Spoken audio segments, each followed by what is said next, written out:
have a great idea. Why not build a little house around her? Oh, yes, Peter. Quick, boys. Bring me each of you the best of what we have. Get our house. Be sharp. John, look up. Where's Hannah and our mother? And it is true. We did fly. When is it? Yes. Then let us wait for her. Have her make supper for us. Curly, see that these boys help in the building of the house. Aye, aye, sir. Build a house?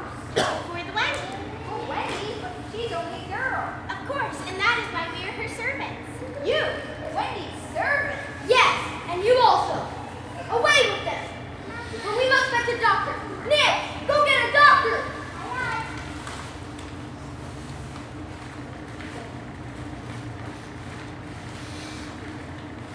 Please, sir, are you a doctor? The difference between Peter and the other boys at such a time was that they knew it was make-believe, while to him, make-believe and true were exactly the same thing. Yes, little man, I am a doctor. Please, sir, this lady lies very ill. Tut, tut, tut. I will put a plaster in her mouth. How is she? Tut, tut, tut. You shall see that this is spirit. Oh, I am glad. I will call it in the evening. Give her beef tea out of the top of this belt. Michael, John, and the Lost Boys worked hard in the little house while Peter looked on and directed. Now, really and truly, it was finished. Nothing remained to do but to knock. All of you look your best. First impressions are awfully important. And he was a bit glad no one asked him what first impressions are. He really had no idea himself. But fortunately, they were all too busy looking their best. He knocked politely. And now the wood was as still as the children. Not a sound to be heard except from Tinker Bell, who was watching from a branch and openly sneering. She looked properly surprised, and this was just how they hoped she would look. Where am I? Wendy, lady, we've done this house for you. Oh, say it, please. It's a darling little house. And we are your children. 1, 2, 3. Oh, please be our mother! On time.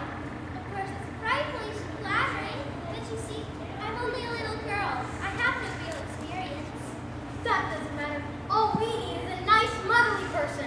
Oh, and that's exactly what I am. It is what you are! Very well. I'll be the mother. Peter will be the father. I suppose. Yay! All right, come inside, you naughty children. I'm sure your feet are dirty. And before I put you to bed, I'll just have time to finish the story of Cinderella. I'm so looking forward to being your son. Isn't she such first class? Oh, yes. I don't understand how the fuss about Wendy, but I can come in and listen to the story at least. And in they all went, and that was the first of many joyous evenings they had with Wendy as their mother.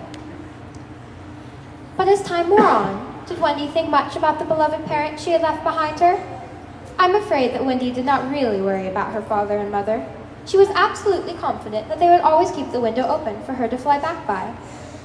What did disturb her at times was that John remembered his parents vaguely, as people he had once known, while Michael was quite willing to believe that she really was his mother. These things scared her a little, and she tried to fix the old life in their minds by giving them tests on it, much like the one she used to do at school. The other boys thought this awfully interesting and insisted on joining. They sat round thinking hard about the questions Wendy asked.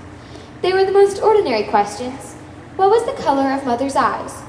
Which was taller, father or mother? Write an essay of not less than 40 words on the characters of mother and father compared.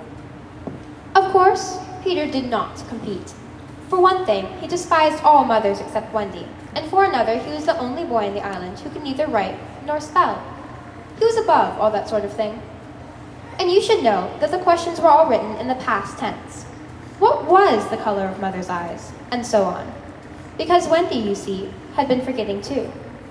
And speaking of forgetting, we've forgotten to get back to the adventures in the Neverland.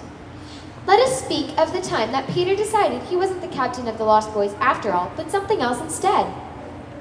Ho! I'm a native today. What are you, Toodles? A native. What are you, Nibs? Why, a native. What are you, twin? A native, of course. What are you, twin? And so on, until they were all natives.